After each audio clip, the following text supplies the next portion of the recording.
Сәлеметсіздер ме, құрметті студенттер? Біздің бүгінгі қарастыратын тақырыбымыз құқықтың түсінігі, мәні және әлеуметтік тағайындалуы, қоғамда құқықтың өзге әлеуметтік нормаларымен өзара әрекеттесуі. Жоспар бойынша осы тақырыпты меңгеру үшін 3 сұрақ қарастырамыз. Бірінші сұрақ құқық ұғымы, мәні және белгілері. Екінші сұрақ құқықтың өмір сүруінің экономикалық, саяси, экономикалық және идеологиялық себептері. Үшінші сұрақ қоғамда құқықтың өзге әлеуметтік нормаларымен өзара әрекеттесуі. Заң ғылымдағы көп мағыналы күрделі ұғымдардың бірі құқық болып табылады. Құқықтың мазмұны қоғамдық қатынастарды реттеуге бағытталады. Тарихи дамуға, қоғамның жаңаруына байланысты қазіргі замандағы өркениетті мемлекеттерді құқық барлық азаматтардың еркін білдіретін саяси құралға айнала бастады. Құқық күрделі әлеуметтік құбылыс. Слайдта көрсетілгендей құқықтың негізгі белгілері бар. Құқық қоғам мүддесі мен еркін білдіреді. Құқық қоғамда нормативті тәртіп пен бостандықты қамтамасыз етіп, кепілдік беруші, экономикалық және қозғаушы күштердің дамуына жағдай жасаушы болып табылады. Екінші сұрақ құқықтың мәні дегеніміз өркениет жағдайындағы қоғамдық қатынастардың реттелуі, қоғамның тұрақты ұйымдастырылуын қамтамасыз ете отырып, демократияның, экономикалық бостандықтың, жеке адам құқығының шын мәнінде іске асырылуы. Құқық мәнін қараған кезде оның біріншіден заңға сәйкестілігін, яғни кез келген құқық реттеуші екендігін, екіншіден мағыналығын, яғни көрсетілген реттеушінің кімнің мүддесін қорғайтындығын ұмытпауымыз керек. Құқықтың мәні туралы голланд мемлекеттік қызметкері және философ Гроци және француз ойшылы Руссо, ағылшын философы Гоббс талдау жасаған.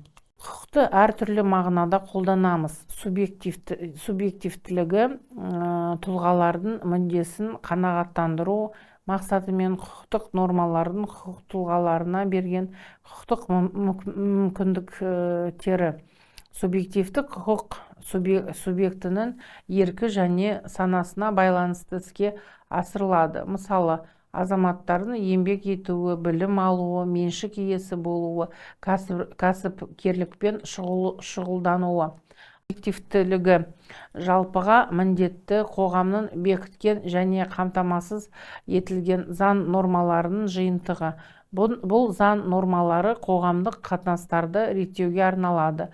Объективті құқыққа нақты бір мемлекеттің заңдары, заңды салт дәстүрлері, сот прецеденті және нормативті келісімдері жатады. Оның объективтілігі сол жеке тұлғаның еркі мен санасына қатысы жасалады. Құқықтың негізгі белгілерінің бірі мемлекетпен тығыз байланыстылығы. Оның белгілері мына жағдайларда көрінеді. Мемлекет арнаулы түрде құқықты белгілейді. Мемлекет тарапынан күштеу әдісін қолдана отырып, оның орындалуын қамтамасыз етеді. Құқық мемлекеттің еркін нормативті түрде көрсете отырып, таптардың жалпы әлеуметтік және тағы басқа топтардың мүдделеріне сәйкес мемлекеттік қатынастарды реттейді. Құқықтың жалпыға міндеттілігіне сәйкес ерекше әлеуметтік реттеуші ретінде құқықтық және құқықтық емес мінез-құлықтың өлшемі түрінде пайдаланылады. Басқа әлеуметтік нормалардан құқықтың реттеушілік ролінің ерекшелігі, оның нормаларының көп бөлігі өкілдік міндеттілік мазмұнға ие. Құқықты анықтау үшін тарихта көптеген ғасырлар бойы ғалым, заңгерлер, философтар құқықтық теориялық концепцияларға қатысты құқық мектептерін құрды. Слайдта көрсетілгендей. Құқықтың дамуының негізгі 3 кезеңін көрсетуге болады. Біріншісі, құқықтың пайда болуы, бұл енді экономикасы қалыптаса бастаған қоғамға тән. Екінші кезеңі өндіріс экономикасының әртүрлі формалары бар қоғамға тән. Үшінші кезең ерте мемлекеттік құрылымдарда кодексте жазылған құқығы бар қоғамға тән. Құқықтың пайда болғанын мына белгілерінен көреміз. Әлеуметтілігі, нормативтілігі, міндеттілігі, бір қалыпқа келтірілуі, оны шығару процедурасының бар екендігі, институттылығы, объективтілігі. Құқық мемлекеттік қатынастарды реттеуде бірнеше қызметтер атқарады.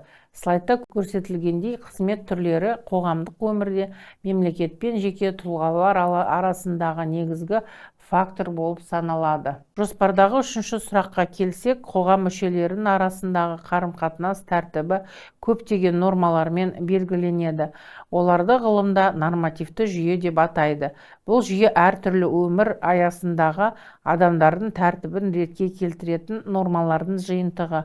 Құқықтық реттеу дегеніміз мүмкін және мүмкін емес тікелей жазбаларға қатысты субъектілердің құқықтары мен міндеттерінің белгілеуіне байланысты құқықтық қатынастар арқылы іске асырылатын арнаулы заңның әсер етуі. Нормативті реттеу жүйесінің өзі аз дегенде екі жүйеден тұрады: техникалық жүйелер, әлеуметтік нормалар жүйесі.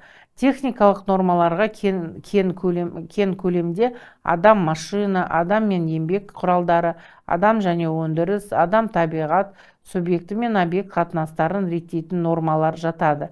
Техникалық нормалардың негізгі айырмашылығы сонда: олар адамдар мен сыртқы дүниенің, табиғат пен техниканың қатынастарын реттейді. Олардың субъективтік құралы тек адамдарға ғана қатысты емес.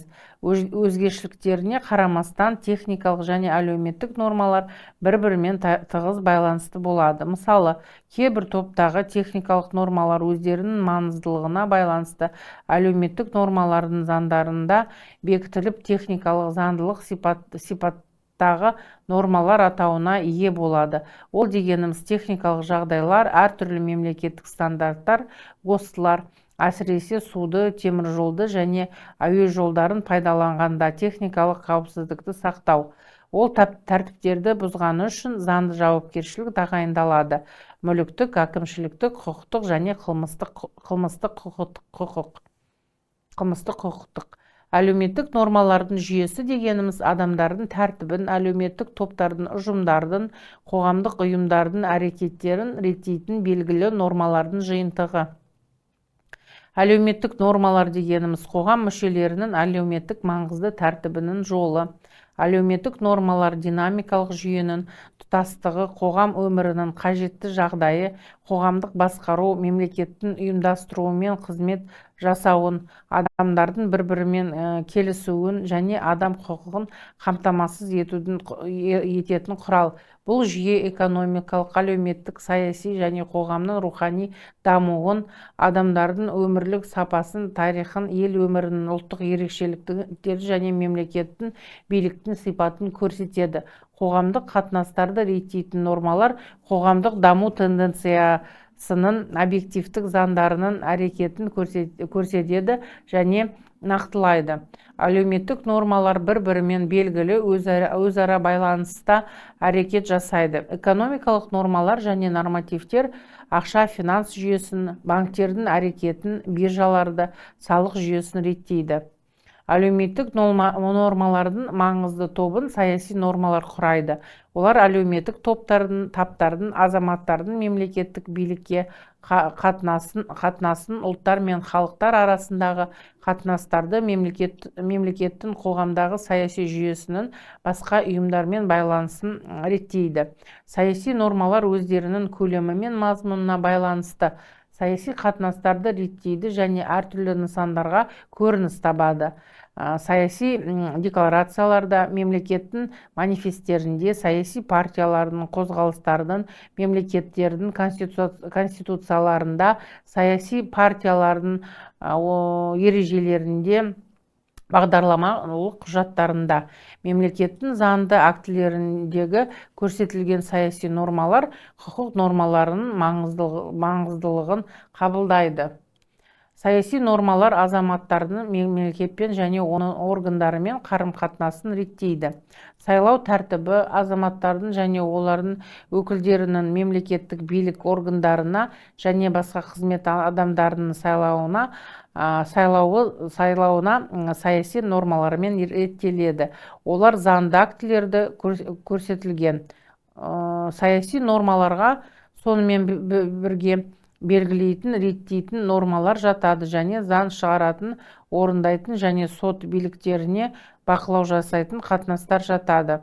Әрбір заң мемлекеттік билікпен қабылданса, ол тікелей саяси қатынастарды көрсетпесе де экономикалық, әлеуметтік, саяси негіздеуден өтеді және қоғамның өзіне сай құқықтық және өнегелік сезім бағасына ие болады. Адамдардың өміріне ықпал жасау үшін қоғам әдеттік дәстүрге өте жақын, ұрпақтан ұрпаққа берілетін әлеуметтік топтардың, адамдардың қалыптасқан тәртіп жолы. Әдет пен дәстүрдің бекітушілік белгілері бар. Дәстүр әдетке қарағанда кең құрылым. Дәстүр сапасында белгілі идеялар, бағалықтар, әлеуметтік тұрақтылықтар көрінеді. Дәстүрлердің қоғам үшін тиімділігі, пайдалығы негізделеді. Әлеуметтік өмірде ең алдымен тұрмыстық, жанұялық қатынастарда, әдеттер, дәстүрлік салттарда оның өткізілуіне көрінеді. Әлеуметтік нормалардың көп және маңызды бөлігін діни нормалар көрсетеді. Адамның рухани қажеттілігіне сай қалыптасқан тәртіп жолы діни сенімділердің және діни сезімдердің ықпалымен орындалады. Олар Құдайға, шіркеуге, бір-біріне, ұйымдарға сенушілердің қатынасын және діни ұйымдардың қызметін реттейді. Моральдық, этикалық белгілеу жинағы діни сенім ілімінің бір бөлігі. Қоғамда адам баласының ерте кездегі даму кезеңдерінен бері әрекет жасаған діни канондар, ұйғарым, тәртіп жолы, олар реттеуші рөлін атқарған. Дүниежүзілік діндерге иудаизм, буддизм, ислам жатады. Олар қоғамның өнегелік өміріне ғана өз ықпалын жасаған жоқ, оған қосымша құқықтың жүйесінің дамуына да әсерін тигізді. Құқық қоғамдық қатынастарды нормативтік реттеудің бөлігі ретінде әлеуметтік нормалар жүйесінде ерекше орында алады. Заң ғылымдарының өкілдері үшін маңыздысы құқық нормаларының діннен, саясаттан, экономикадан, дәстүрден бөлетін негізгі белгілерін, сипатын білу. Құқық пен мораль арасындағы байланыс моральдың нормативтік реттеу жүйесіндегі ролімен қамтамасыз етілген. Басқа әлеуметтік нормалармен салыстырғанда моральдың әрекет аясы кең келеді. Әлеуметтік шындықтың тек аз ғана бөлігі моральдық бағалаудан еркін, сондықтан құқық пен моральдың аясы көп жағдайда тоғысады. Дегенмен бір ортада әрекет жасаса да мораль мен құқық бір-бірінен тәуелсіз нормативті реттеуші ретінде қалады. Мораль нормативті реттеудің ерекше кейпі нормалар мен принциптердің жиынтығы. Мораль өзінің нормаларына абсолютті бағаларды сіңіреді, соған сай мораль нормалары құрылады және бағалау құқықтық тәртіптің жоғарғы белгісі болып табылады. Мемлекет пен құқық теориясында құқық пен моральдың арақатынасы, олардың белгілі тұрғысынан өзгешілігі мен қарым-қатынасы байқалады. Осы тақырыпты толық меңгеру үшін слайдтың соңында сұрақтар ұсынылған, әдебиеттер тізімі берілген. Назарларыңызға рахмет.